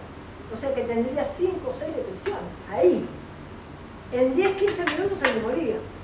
Entonces, mientras se hacía todo eso, que no sé, le decían, Nilda, ¿cómo encontré la caja para canalizar? No sé, porque no usábamos nunca. ¿No? Bueno, en esos momentos una lucidez que encontré la aguja, por supuesto, así, ¿no? Sin anestesia, nada. Le pongo la cánula y les iba diciendo, necesito que llamen a Argelis por una ambulancia, le dice. Están cortados los teléfonos. Bueno, necesito un vehículo que lo lleve. Los vehículos todos nuestros están con la goma. Estaba la calle llena de Miguelito que habían puesto. Un vehículo de cualquiera. La calle está llena de Miguelitos. ¿Cuál puede pasar? Yo lo tenía que sacar de ahí en 10 minutos. Entonces, bueno, busquen la manera. Necesito un vehículo ya. Terminé de canalizarlo prácticamente y los muchachos, no sé a quién me habían mandado, porque los otros estaban ahí, pero alguien mandaron y está ahí un vehículo. Y se lo querían cargar, les digo, no, esto me lo van a matar en el traslado, llévenselo con la camilla. Entonces, con la misma camilla que estaba acostado en el consultorio, salió. Y salía con todo el torso descubierto, porque yo, ¿dónde te pegaron? Y la parte de abajo ni se la miro. La cosa es que cuando lo veo salir, 21 de junio, en esta época, un frío ¿no? Y dije, este se me va a morir, si lo salvan de la mala, me va a morir de una pulmonía. Entonces salí corriendo, me acuerdo, porque así yo agarré mi tapado y se lo puse encima. Dije, no, así no me lo llevo. Y así salí. La historia linda es que Almeida sobrevivió. Porque cuando la pongo en la camilla me dice, doctora, tengo 2 hijas. Yo le dije, vos cállate y así me caso. No podía escuchar más nada, porque no me daba más. Cuando se van, lo veo a los otros y a la monja viene, Domitila. Y digo, Domitila, la cofia estaba toda llena de sangre. Le digo, ¿perdió el conocimiento? Y me dice la monjita, no perdí el conocimiento, pero me hice un poco, dice, porque me dolía mucho. Entonces tenía pegada toda la sangre de esa cofia que tienen ellas y así no la podía revisar. Entonces le digo, váyase al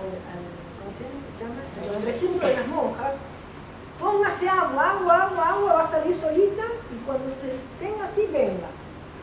En eso atendía a todos los otros que eran lesiones leves, ninguna de gravedad. Llega la monjita, ya con una cofia, no con la cofia esa, sino con un gorrito, La miro y tenía así, así, así y así. Le habían hecho una especie de problema de Cristo en la cabeza. Bueno, digo, no perdió el conocimiento, no, bueno, lo suturamos. Había que suturar. Otra vez a la caja de sutura, esta vuelta. Y entonces me la siento en la sillita de dentista, porque no está la camilla, me la habían llevado. Claro. Entonces yo me siento en un banquito y empiezo a digo, anestesia. Entonces, bueno, divina la mentira. La estoy por empezar a coser, no quiero haber dado 2 o 3 puntos, y llega el director de Sanidad. No, el director de Sanidad. El director general de Sanidad, el director de todos los médicos que eran jefes de la sanidad. Se para ahí. Lo único que se le ocurre es decirme, ¿usted es cirujana? Yo lo miré y le dije, no, doctor, pero usted sí. Y me fui. Y la monja, estaba la monja directora que había venido a presenciar, fue también otra escena de una comedia o tragedia, no sé qué, pero me agarró la mano, sí, doctora, venga conmigo, me dice. Y me sacó de ahí. Otra persona a la que le voy a agradecer enormemente. Porque inmediatamente, a partir de este señor tan simpático, ¿no? Vinieron los periodistas, todo el mundo, y la monja me salvó. Porque yo no sé si estaba en condiciones y después vienen las consecuencias. Me llevó al chip de ellos, le dijo al chofer, llévela a su casa. Y el chofer me preguntaba a mí qué había pasado. Yo estaba todavía con la adrenalina y le contaba, y así, yo no podía parar, como ahora. Entonces, porque revivo ese momento. Y entonces, cuando llego a casa, doy vuelta a la esquina, acá, todo acá se me juntó, ¿no? Y abro la puerta de mi casa, estaban los 5. Les dije, chicos, mamá tiene que llorar. Así que yo voy a llorar. Me fui a la cocina, puse la torta ahí, y si no había agua la regué con lágrimas, porque lloré 1 o 2 horas, no me acuerdo, porque lloré, porque tanta tensión. Bueno, y después vino, como ustedes saben, el hábil interrogatorio, porque yo no estuve ni en momento adecuado, y aparte, nada, incluso uno pensaría que yo podía haber sido la reina porque no fui.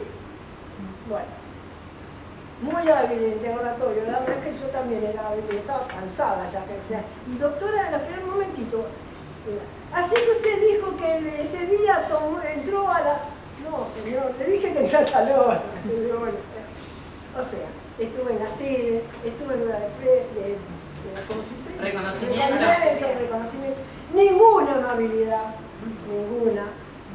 Yo diría más que desconfianza, el maltrato que se le puede llegar a dar a un oficial mujer embarazada. Pero eso es lo que yo sentí. Así que la verdad que no tengo un récord. Bueno, cuando iba por la calle y una persona venía así delante, me daba un ataque como de pánico. No podía cruzar la calle. Miraba para un lado, miraba para el otro. Se fue pasando. Con 2 o 3 meses después se fue pasando. Pero, bueno, de todo eso me queda la alegría inmensa de haberle salvado la vida a mi vida. Porque esa era mi función. Con respecto al trato siempre el trato en la cárcel, por lo menos en lo que dependía del servicio médico, acá tengo mi jefa, la jefa, pero yo traté a los pacientes y con cuarto con vida todo eso como el mejor de mis pacientes privados. Y voy a contar una anécdota ahora sí de Devoto.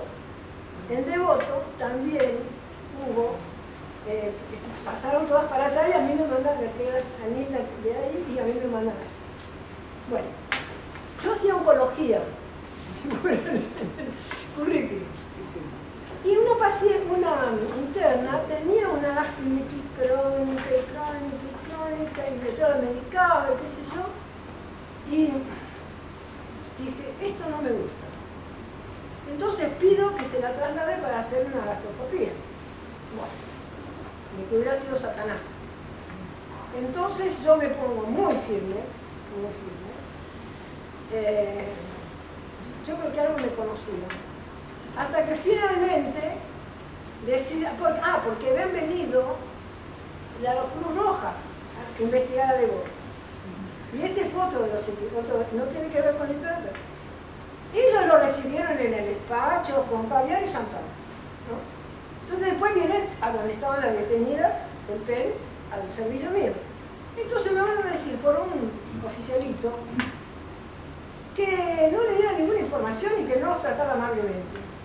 ¿Saben lo que les contesté? Yo a veces me asombro de mí misma, porque no sé si ahora se me ocurriría. Le dije, mire, dígale al señor director que cuando yo invito a gente a cenar a casa, no le digo a la mucama que le tire el café encima. ¿Entendieron? Yo me puse de mucama, pero yo no iba a tirar el café encima. Resultado de esto, no sé si habrá sido de esto o no, porque no, la verdad que no lo sé. La orden para el traslado se cumplió. Lo hicieron en el Fernández, donde un colega mío, actualmente marido mío, nos conocimos en la cárcel, que no se la muestra muy paquete de cabeza. Pero hace 40 y pico de años, hace 50, estamos juntos. Por supuesto, yo era González y me separé. Teníamos, no sé, sobrado. Bueno, la cosa es que se le diagnostica un cáncer incipiente de estómago. Cualquiera sabe que un cáncer de estómago, como otros tremendos como el páncreas, no dura mucho. Y si no se los toma a tiempo, no sobrevive. Y era una mujer joven, una mujer linda mujer. Bueno, se la operó. Y bueno, que yo supongo, por el estadio tan precoz en que se le hizo el diagnóstico y el tratamiento, estará viva. Así que bueno, esa fue mi actuación como médica en este libro.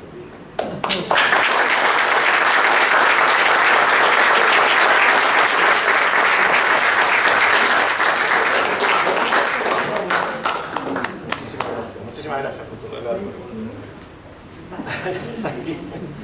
Le voy a dar la palabra ahora entonces a la doctora Antonio, que es doctora en Historia por la Universidad de Buenos Aires e investigadora del CONICET, integra el Instituto de Investigaciones en Estudios de Género de la Facultad de Filosofía y Letras de la UBA también, es profesora de grado y posgrado en esa misma universidad, ha dictado cursos, seminarios, charlas en distintas universidades nacionales y extranjeras, se especializa en estudios de la actividad represiva del Estado, en la historia reciente argentina y su cruce con los estudios de género y sexualidad.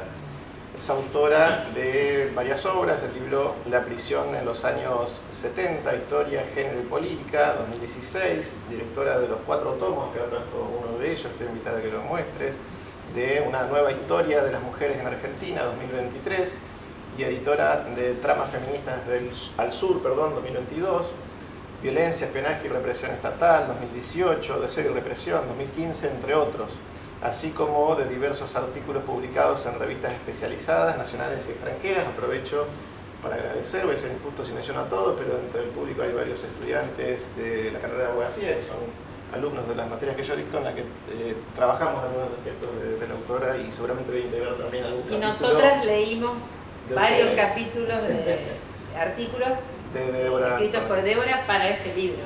Fue un aporte muy Así valioso. que bueno, ha sido asesora también de historia, en el Archivo Nacional de la Memoria y del Ministerio Público Fiscal en causas de lesa humanidad. Ha sido fundadora de la Comisión Interdisciplinaria del Observatorio de Violencia Laboral y de Género del CONICET y actualmente vicepresidenta de la Asociación Argentina para la Investigación en Historia de las Mujeres y Estudios de Género y directora de la colección Pasados Presentes, en la editorial Prometido.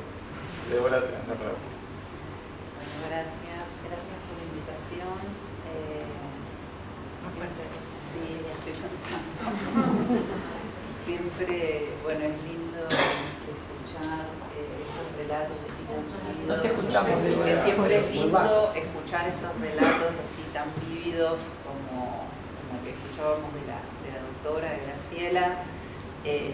Nada, y algo de la experiencia narrada, ¿no? Que siempre es muy impactante, ¿no? Para nosotros, los historiadores y historiadoras, es un insumo fundamental para pensar, para hilvanar, para articular ese pasado del cual solo tenemos huellas, ¿no? Es decir, acá hay algo muy, muy cercano, vos casi sos como un nexo de todo aquello que sucedió, pero me parece súper interesante pensar históricamente aquello que es incierto, ¿no? Es decir, cómo se juega permanentemente en el pasado tanto como en nuestras vidas presentes, ¿no? Siempre estamos atrapados por esta cosa de la incertidumbre, ¿no? De lo que no sabemos qué va a pasar en términos individuales y a veces en términos colectivos, como lo que nos está pasando ahora en este momento, con lo que se viene políticamente, para decirlo de una manera rápida, ¿no?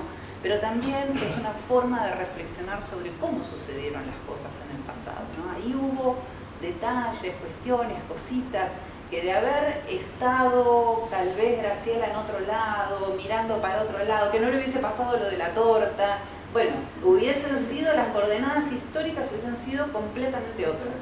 Seguramente para ella, ¿sí? Y seguramente también para las personas que participaron de esos hechos, ¿no? Eso me parece que es algo bueno, muy significativo para pensar históricamente todo lo que nosotros como profesionales queremos reconstruir, ¿no? Es esa pasión que tenemos por el archivo, que también lo comparto con las chicas, que tal vez digamos, vienen de otras disciplinas, pero eso que decía creo que Patricia, de, bueno, de juntar las piecitas, ¿no? De eso que nos enseñó tanto autores como Carlo Ginzburg, ¿no? de mostrarnos esa idea, bueno, de cómo se van juntando las piezas y esas piezas que son la evidencia para nosotros, ¿no?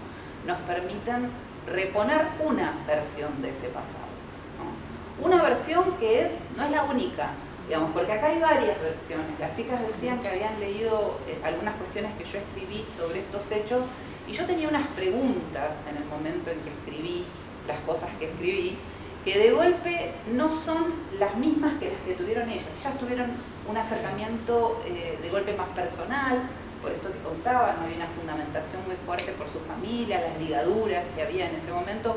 Yo de golpe tuve otros ingresos, ¿no? Tal vez más generacional, más colectivo.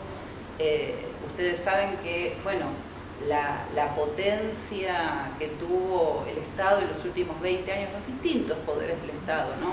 En reponer políticas públicas, incluidas la apertura de este museo, de poner a disposición los archivos de este acervo penitenciario, bueno, formaron parte de una experiencia colectiva que impactó, ¿sí? Generacionalmente. Yo soy parte de esa generación, yo fui niña en la época de la dictadura y el gesto generacional de reponer aquello de ese pasado reciente que todavía era un poco difícil de decodificar, sobre todo hace 20 años atrás o un poco más, pero más o menos, ¿no? Ese es el momento donde se constituye y se coloca de forma más robusta, ¿no? Las cuestiones que se pueden ir pensando.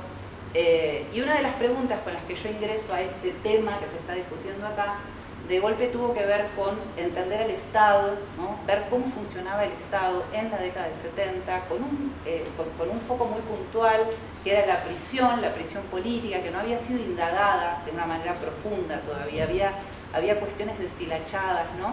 Pero de una forma integral todavía no había sido pensada, y a mí me interesaba entender, entre otras cuestiones, cómo había sido la lógica sexuada del castigo en los años 60, en los años 70, cómo eso había evolucionado y también en cierta forma finalmente, ¿no? Cómo había impactado en la agencia política de estas mujeres que estamos narrando aquí. Pero esa preocupación que tenía en ese momento tenía que ver con una pregunta que yo me hacía, que era ¿por qué, ¿no? El Estado no se había preocupado por más de casi 100 años, por 8 décadas, ¿no? Por administrar el castigo femenino? Había relegado en una congregación que ya se nombró varias veces, la Congregación de las Monjas del Buen Pastor, había relegado la administración del castigo femenino. Solamente los varones habían tenido el beneficio, las cárceles más modernizadas, si se quiere, eran las que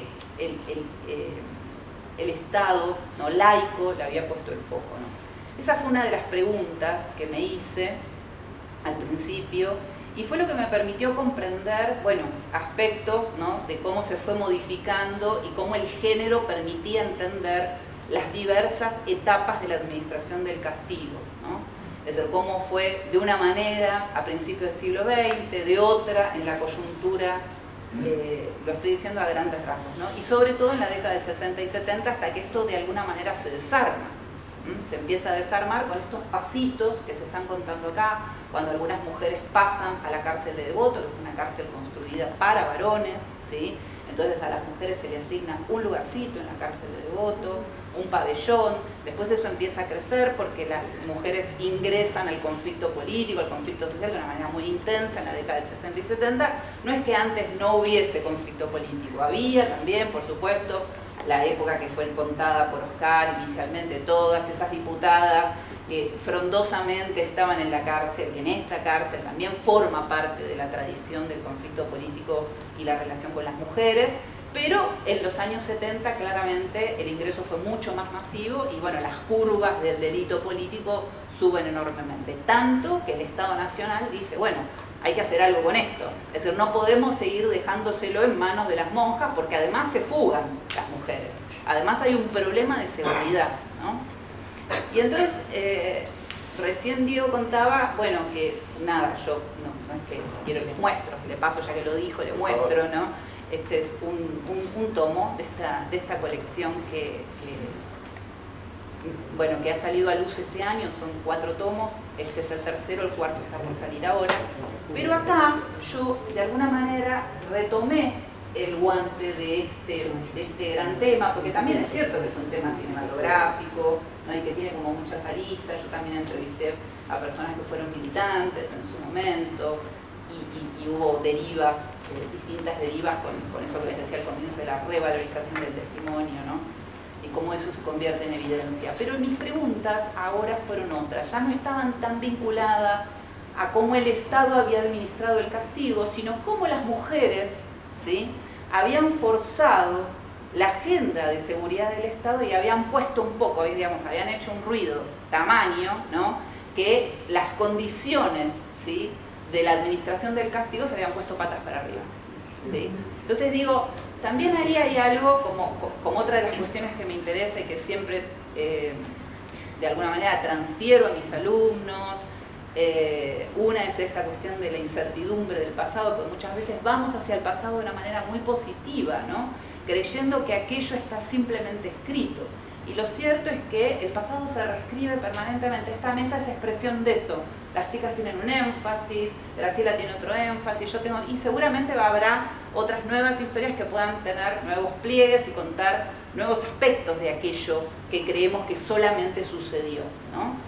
Y no es que me quiero poner posmoderna y decir cualquiera puede decir cualquier cosa sobre el pasado. Por supuesto que no, siempre hay límites, siempre hay, hay bordes, ¿no?, para decir, y hay una preocupación, al menos que tengo yo, y que es una preocupación ética, que tiene que ver con efectivamente alcanzar esos bordes de la verdad histórica, ¿no? Un poco por la potencia de lo que decía Graciela también, ¿no?, la importancia que tiene, bueno, para nosotros, para los ciudadanos, conocer aquello que sucedió. Entonces, no tanto es la pregunta aquí por la visibilidad de las mujeres, que ya está dicho, la verdad, ¿no?, que ya tenemos 30, 40 años de estudios de género, ya sabemos que las mujeres estuvieron. Yo creo que ya no lo tenemos que seguir probando, ¿sí? En todo caso, la pregunta que a mí me parece interesante es pensar cuánto de colocar a las mujeres en el centro de la historia, ¿sí?, modifica las dinámicas del pasado y nos permite ver otras cuestiones y nos permite ver, por ejemplo, la incidencia que tuvieron en esto que yo les decía recién, de cómo se modificó la agenda de seguridad, qué implicó en términos de agencia política que las propias organizaciones vieran, las organizaciones guerrilleras autodenominadas revolucionarias, vieran de esas mujeres. Cuando yo he ido hacia la prensa de las organizaciones de izquierda a leer qué era lo que decían de estos hechos, los hechos son narrados también de una manera muy sesgada, ¿sí? En general son mujeres asistidas desde afuera, ¿sí?, para lograr la fuga. La posibilidad de pensar las fugas de conjunto, como decía Fernanda antes, de verlas en un contexto, ver la fuga de la cárcel de Córdoba de 15 días antes, ver la fuga de acá, ver la fuga que se da posteriormente, tan solo unos años, en el año 75, ya muy próximos al último golpe de Estado, etc. pone en contexto esta cuestión que les estoy diciendo, ¿no? Porque en contexto local, en contexto regional, bueno, hay una serie de articulaciones y de conexiones que se podrían pensar en eso, ¿no? Pero es interesante que son vistas como asistidas, cuando en realidad, por ejemplo, en Córdoba yo pude reconstruir la historia de Ana María Villarreal de Santucho, que es más conocida por ser de Santucho que por su propia historia como cuadro político. Es un cuadro político, uno puede estar a favor, en contra, eso no es el eje, ¿no? Digamos, ni siquiera lo digo en el sentido de embellecer aquello que sucedió. Yo incluso puedo ser crítica con las prácticas políticas de la guerrilla, no es que tenga una particular, no, o sí, puedo tener por momentos, ¿no? Pero digo, en concreto era un cuadro político de espesor, y sin embargo, cuando uno lee las crónicas, ¿no? Ve que a Ana María se la liberó desde afuera. Y a mí me parece muy interesante cuando uno puede poner el foco en esa agencia femenina, ver justamente cómo las articulaciones internas en la cárcel las daban también las mujeres. No significa que los varones no tuviesen nada que ver, la historia es relacional, esa es otra de las cosas que ya sabemos, así como sabemos que las mujeres estuvieron, también sabemos que la historia es relacional, no es una historia de mujeres o de varones. Es una historia entre, ¿no? Entre dos, entre tres, entre miles, es la historia de las multitudes, si se quiere también. Pero sí me parece interesante reflexionar sobre esto para ver cómo contamos, cómo narramos, ¿no? Qué posibilidades tenemos de narrar distinto y buscar alguna distinción para ver, bueno, cuánto de eso mueve el amperímetro y nos permite decir algo nuevo.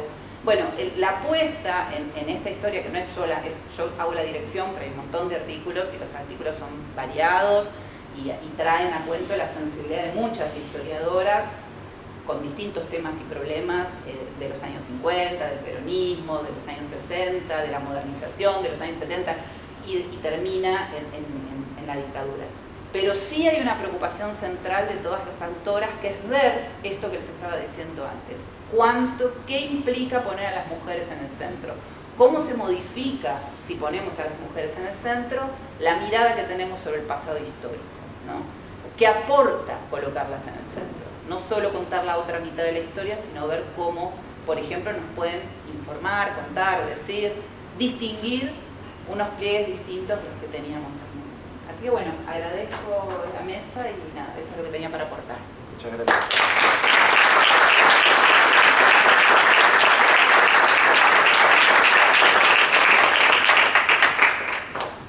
Bueno, muchas gracias. Yo les propongo a los que integran la mesa y al público también, si no es agotador, que creo que nos podemos dar un pequeño lujo y nombrar un título, un subtítulo, ¿no? La mujer era un diálogo y lo que si quieren ustedes 5 o 10 minutos a aportar algo más, comentar algo más en el tintero, darle la palabra aquí, lo dejo en manos de ustedes, y en todo caso hacer el cierre con Patricia y Fernando.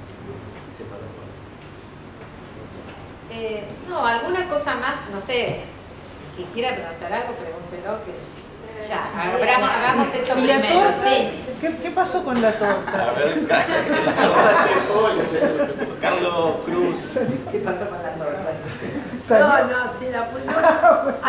La lágrima quedó bárbara. Sí. Sí. Organícense, creo que nos entendemos entre todos. Hablen. Vos, Corina. Bueno, lo que me provoca, bueno, por un lado, manifestarle a las autoras que es un trabajo excelente, que es una investigación, yo la leo en términos de investigación periodística excelente, la narrativa es tremendamente fluida, es un trabajo excelente. Y lo que pensaba, de acuerdo a lo que se decía en la mesa, en términos de cómo el Estado tramita el castigo, evidentemente, tanto lo que iba pasando ahí en ese año caliente del 71, llevaba al Estado, que se estaba armando larvadamente, a definir otras formas de tramitar el castigo. O sea, basta de presos políticos legales, desapariciones forzadas, basta de penales legales con asistencia jurídica, con médicos, centros clandestinos de detención, ¿no es cierto? Y a mí lo que me llevó a buscar, una vez que terminé semejante libro es ver las consecuencias respecto de quienes intervinieron en esa fuga, no solamente de las compañeras fugadas, sino de todo el equipo de respaldo, y hay una gran cantidad de desaparecidos, ¿no? Es decir, hay unas consecuencias, hay un escamiento. Esto es lo que, no sé si ustedes comparten esto, pero a mí me dejó eso, hubo un escamiento respecto de ese hecho. Sí, pasaron varios años entre esos hechos y se complejizó mucho la situación, no vamos a abundar, me parece, en eso, ¿no? Pero hubo una aceleración en todo, o sea, por eso digo, esta época parece casi ingenua desde el punto de vista de, ¿no? A la luz, a lo que pasó, lo pongo entre comillas, lo de la ingenuidad, ¿no? A la luz de lo que pasó después, no es que no había prácticas ilegales, porque el paso previo por coordinación federal era una tierra de nadie, de lo que no había testimonios, pruebas, el territorio de la ilegalidad, el paso previo antes de llegar a las cárceles por coordinación federal. Las mismas mujeres que se fugaron de esta cárcel, las dos con las que pudimos hablar, porque hay dos, una es desaparecida y otra murió grande, describen la llegada a este penal como la llegada al colegio de monjas, el territorio donde estamos seguras y donde estamos legales, ¿no? O sea, no es que no había esa práctica, ¿no? Por supuesto no se compara con lo posterior. Incluso el guardia, vos dijiste que tenía un tiro en el pie, que es sospechado de complicidad porque el grupo organizador del asalto y fuga le hizo una tramoya para tener un acceso, lo complicó con unos préstamos, y él es sospechado de ser cómplice. La pasa muy mal también. ¿A él lo pudieron entrevistar? No está vivo. Era un hombre grande ya en ese momento. Pereira. Él también la pasa muy mal en coordinación federal, ¿no? O sea, qué sé yo, quizás uno de los propios que estuviera complicado en eso le dieron para que tenga. Como no sabían qué hacer, agarraban a que pudieran. A ver si igual puedes. también una cosita, me gustaría decirte que me parece que, si bien es cierto que se da ese increyendo represivo, la prisión política tuvo una densidad enorme en la época de los centros clandestinos. Se fue conviviente, no es que solamente existieron los centros clandestinos. De hecho, la articulación del dispositivo represivo no se puede pensar sin la prisión política, porque además la prisión política ofició como una gran, ventana, ¿sí?, a la opinión pública internacional para que la desaparición forzada, los centros clandestinos, etcétera, fluyeran. Entonces digo, la prisión se fue haciendo para mí cada vez más represiva. Eso sí sucedió. La prisión política, la legal, la legalizada, no la legal porque la legal tenía poco, pero la legalizada, ¿no? Y después convivió con esa cosa rara y monstruosa que fue los centros clandestinos, fue una novedad, si se quiere. La circulación. Y además hubo circulación. Ahora sí, acá y allá, en ese orden, si quieres intervenir. Sí, gracias. Bueno, en primer lugar agradecer el aporte y el esfuerzo de reconstrucción de memoria que siempre aporta y es muy útil, y de cómo está construido el sistema de control social es un clásico con idas y vueltas en la historia. Un ejemplo no muy lejano, el esfuerzo que hubo que poner hace 15, 20 años sobre una tarea que empezamos hace 15, 20 años con Marilena Barrelata, con Carmen González, trabajando por cómo se controlaba la revictimización, por ejemplo, de las víctimas de delitos sexuales. Fue una tarea que hubo que desarrollar, hubo que hacer cultura, y que logramos que se creara la primera Fiscalía especializada en delitos contra la integridad sexual y un protocolo donde abordar los delitos contra la integridad sexual sin generar revictimización. O sea que esto de la represión sobre la mujer tiene distintas aristas y distintas expresiones.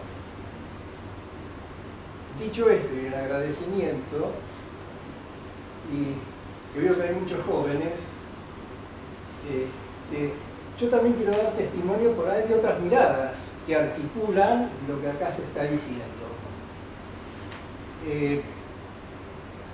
Para trascender un poco alguna visión y aportar a lo que se ha expresado. Me quedé con 2 o 3 ideas que voy a tratar de compartir muy brevemente para no abusar del tiempo.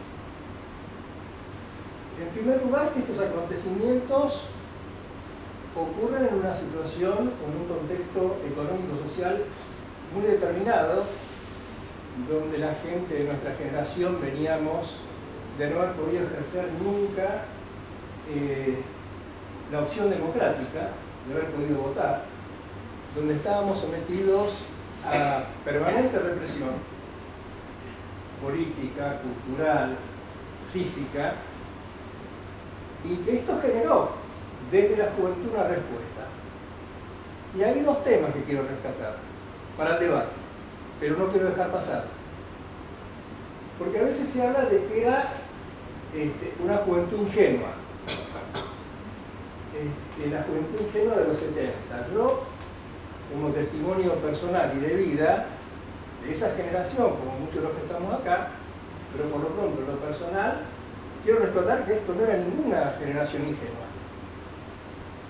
Nosotros sabíamos perfectamente lo que estábamos haciendo, sabíamos claramente qué objetivos perseguíamos, sabíamos que estábamos peleando en definitiva contra el poder económico concentrado, porque el 71 precisamente fue el año donde se empezó a hablar o se empezaron a conocer las cifras de la desnacionalización de las empresas argentinas a mano de capitales extranjeros en ese mismo año.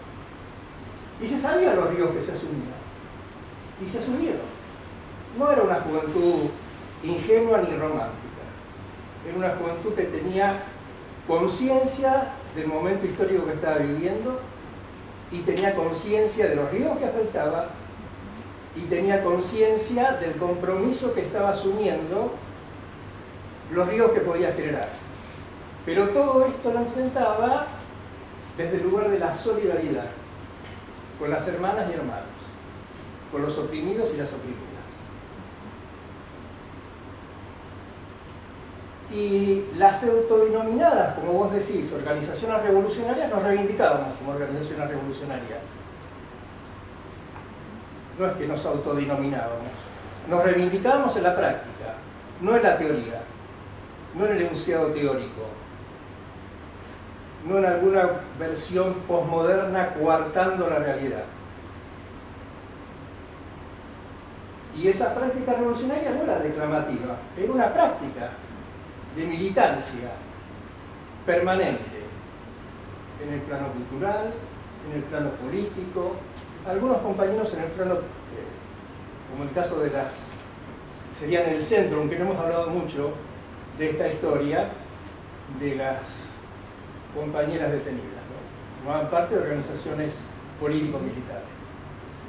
Entonces yo quería, digamos, para la juventud también, porque no sería honesto conmigo mismo, habiendo hecho el reconocimiento al trabajo de ustedes, de no dejar señaladas estas 3 cosas, ¿no? Ese marco represivo, como el de hoy, no es en un estado abstracto, como el de hoy, es un estado controlado por el poder económico concentrado. El de los 70, el de los 60 y en el día de hoy. Por eso cuando a veces se dice, bueno, hay que cambiar algunas cosas, sí hay que cambiar el discurso, pero teniendo en cuenta y la situación de conflicto que se vivía en el 70 es la misma que se vive hoy, con otros actores, con otra formación cultural, pero los términos del conflicto son los mismos. Son los mismos. Y es contra ese sector de poder que un sector masivo de argentinas y argentinos jóvenes tomaron la opción por la transformación de la sociedad desde una perspectiva de solidaridad. Entonces, a mí me parece, humildemente, y en honor, reitero, la gente joven que está, también de poder dar testimonio, como han dado ustedes, de cómo veíamos también desde otro lugar este mismo escenario, este mismo contexto. Así que les agradezco la posibilidad y la oportunidad. Muy bien.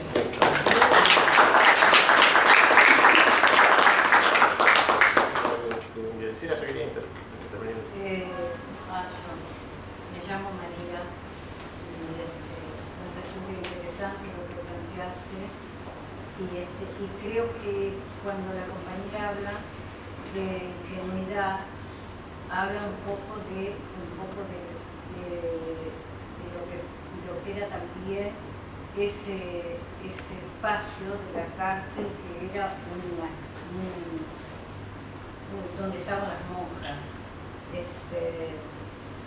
Es largo. Yo estuve presa también y me fugué de Buen Pastor de Córdoba en el año 75.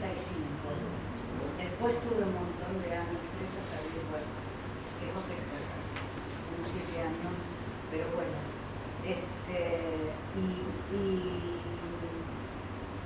A mí lo que me parece es que lo que vos dijiste que es tan interesante, que me parece que es un poco como es importante contar la historia y contra qué era lo que estábamos en ese momento. ¿Qué eran las cosas que a nosotros nos llevaban en la década del 70?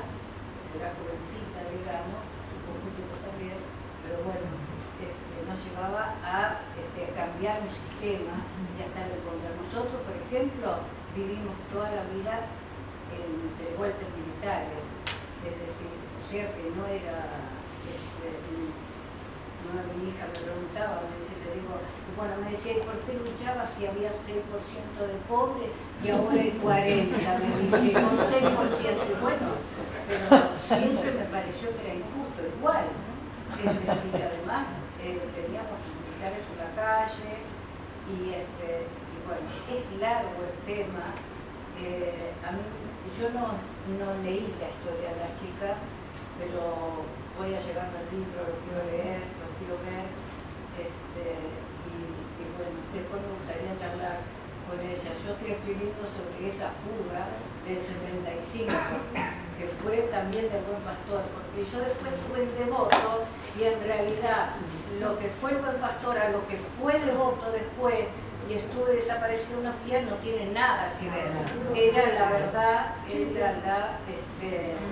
claro, era lindísimo. Claro, bueno, por eso en el prólogo O'Donnell.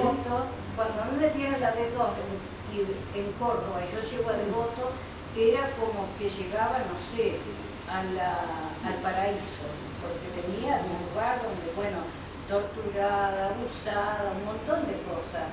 Es decir, entonces, y además ahí las monjas teníamos un patio grande, recreo, todo eso. Después de Devoto teníamos una celdita donde estuvimos 7 años en celdita, era otro cantar, digamos. Es decir, hay una diferencia.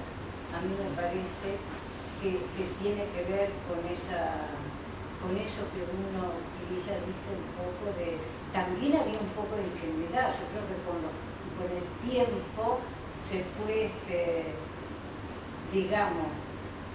se fue profundizando la lucha de clase y se fue profundizando la represión, ¿claro? Es decir, esto había que liquidarlo porque se le estaba yendo de las manos. A mí yo le quería preguntar un montón de cosas a las chicas, pero bueno, quería preguntarle uno por qué era la operación Capelletti, después qué pasó, que fueron 4 compañeras, cómo fue la fuga, porque no me quedó claro si es que entraron. Y es una historia larga.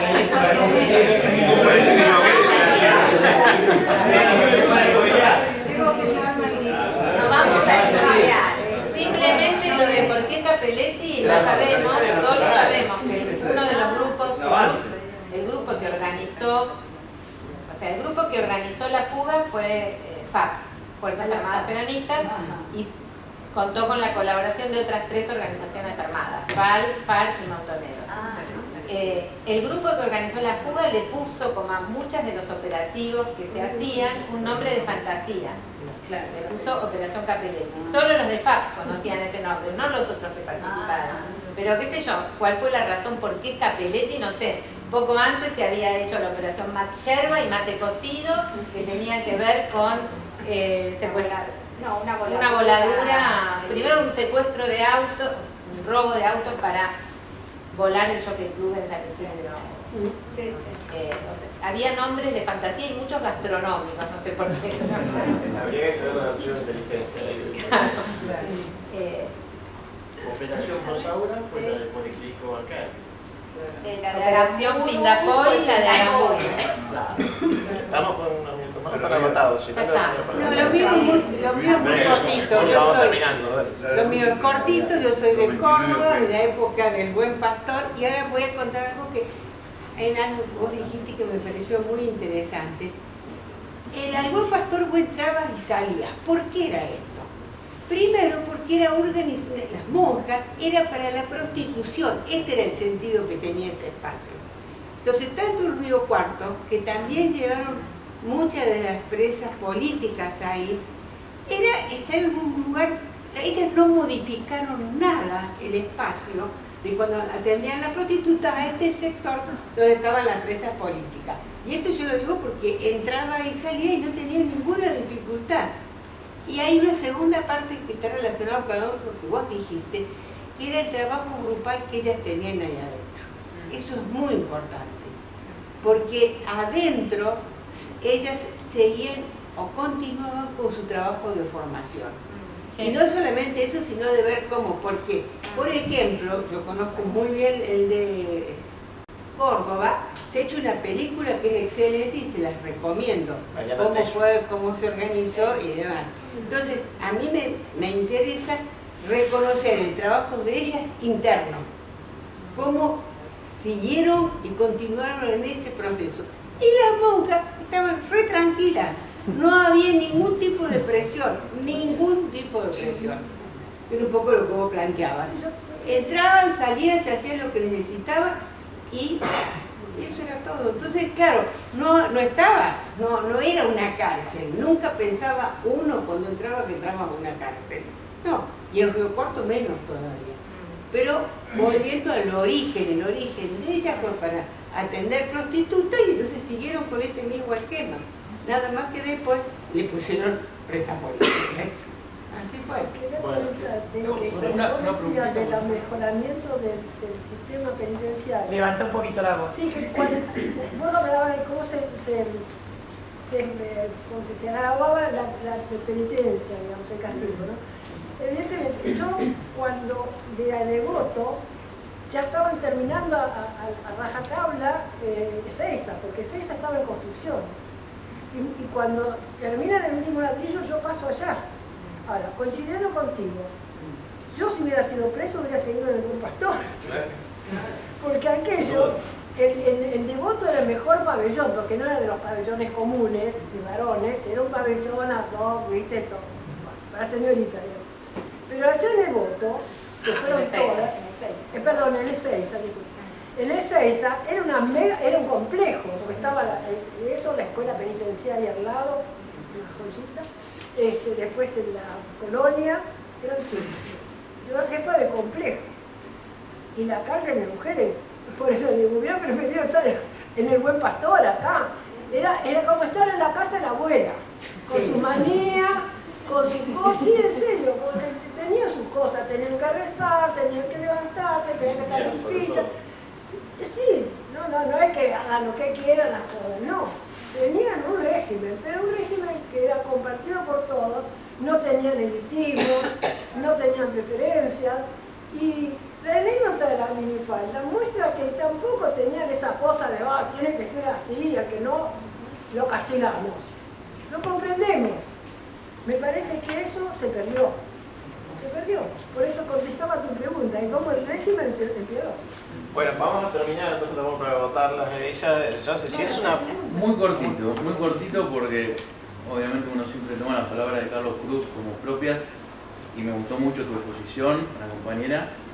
Y como hubo esta impugnación que a mí también me causó un poco de ruido cuando lo expresaste, si podés dar tu... Ahora le iba a decir, podés dar tu concepto de por qué das esa cuestión o esas versiones que eran organizaciones autodenominadas revolucionarias y no revolucionarias. No, Por lo menos lo que uno entiende desde esta perspectiva. Si podés aclarar ese concepto. La verdad que lo dije porque en el ámbito de la... A ver, estamos acá en una presentación de un libro donde no necesariamente todos comulgamos una misma ideología, ¿no? Yo vengo de una cultura de izquierdas, entonces para mí son organizaciones revolucionarias, pero traducir a un público que de golpe no es especializado me parece que requiere algunas articulaciones, pensar en la posibilidad de que no todo el mundo tiene acuerdos. Eso, digamos, ¿se entiende? Es decir, es un poco como cuando se dice el autodenominado proceso de reorganización nacional, que es una cosa espantosa, pero es un poco como se pensaba así, eso. Y bueno, también es una, digamos, quiero decir, también es respetar, si se quiere, eso, la posibilidad de distinguir y que no sea todo naturalizado. ¿Se entiende? Yo podría coincidir con que eran organizaciones revolucionarias sin ningún tipo de pero bueno, estamos acá en un público que no sé si todo el mundo acuerda. Entonces está bien la polémica, está bueno distinguir eso, ¿no? Gracias por la... De igual modo, sí considero que, digamos, las chicas acá distinguieron perfectamente el repertorio de prácticas que tenían las organizaciones revolucionarias en esos años, ¿no? Por eso me encargué de decir que uno puede coincidir o no, pero que ahí hay un magma de sentido súper interesante para desarrollar. Para mí las fugas fueron un elemento fundamental, no el único, porque también hubo otras que ustedes dijeron así rapidito, pero dijeron secuestro, no sé qué, unas cosas que bueno, que de golpe pueden ser más picantes a la hora de la discusión, ¿no? Pero las fugas en sí mismo es casi como el derecho número 1 de un preso político, que se tiene que ir de la cárcel rapidito. Entonces digo, ¿no? Ahí creo que podríamos coincidir rápidamente. De golpe otras prácticas, hoy, en este contexto, no en el contexto histórico de la década del 70, en este contexto pueden ser pensadas diferentes, porque justamente las prácticas son en un contexto, si no, ¿se entiende lo que digo? Bueno, vamos a cerrar, a terminar. Sí, yo sencillamente voy a decir dos cositas nada más. Vamos a terminar porque cierro yo, si me lo permiten ustedes. Porque la verdad que el tema da y nos podríamos quedar hasta mañana, pero tenemos una energía que se agota y yo no quiero abusar sobre todo de la energía de ellas. Y rescatar en este contrapunto que se generó algo que yo lo destaco del libro, no soy el primero, lo han destacado varios de los críticos que han leído esta maravillosa obra, que es precisamente cómo han respetado el lenguaje desde el punto de vista de cada uno de los actores de esta trama histórica, ¿no? Y entonces si uno aparece siendo de la misma persona, depende de quién se refiere a ese sujeto, puede ser guerrillera, madre, compañera, amiga, y esto pone en densidad el peso del sentido en que se circulan esos conceptos, y cómo se apropian y cómo se resignifican.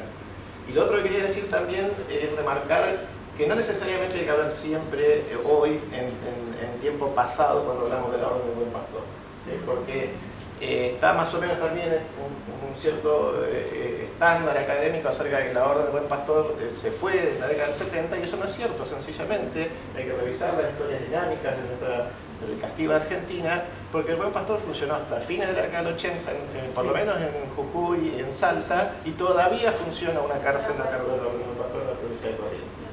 Así que también es parte de lo que significa la historia, ver los contextos y las dinámicas, ¿no? Que permiten desde otro punto de vista evitar que todos los que estamos acá en el centro, en el epicentro histórico económico de nuestro país y histórico, nos reproduzcamos también ese sesgo, ¿no? Porteño-céntrico de que la historia de la Argentina ocurre solo en Buenos Aires. Y bienvenido, por supuesto, los aportes de las compañeras. La verdad que dignifican la presencia de ustedes, esto que ya venía yo muy emocionado con los testimonios, encontrarme con los testimonios de ustedes de Córdoba también parece que es digno de ser rescatado. Me alegra mucho haber sido por lo menos un vehículo canalizador o catalizador de este encuentro y les agradezco a todos por el tiempo y la presencia. Oscar, por favor.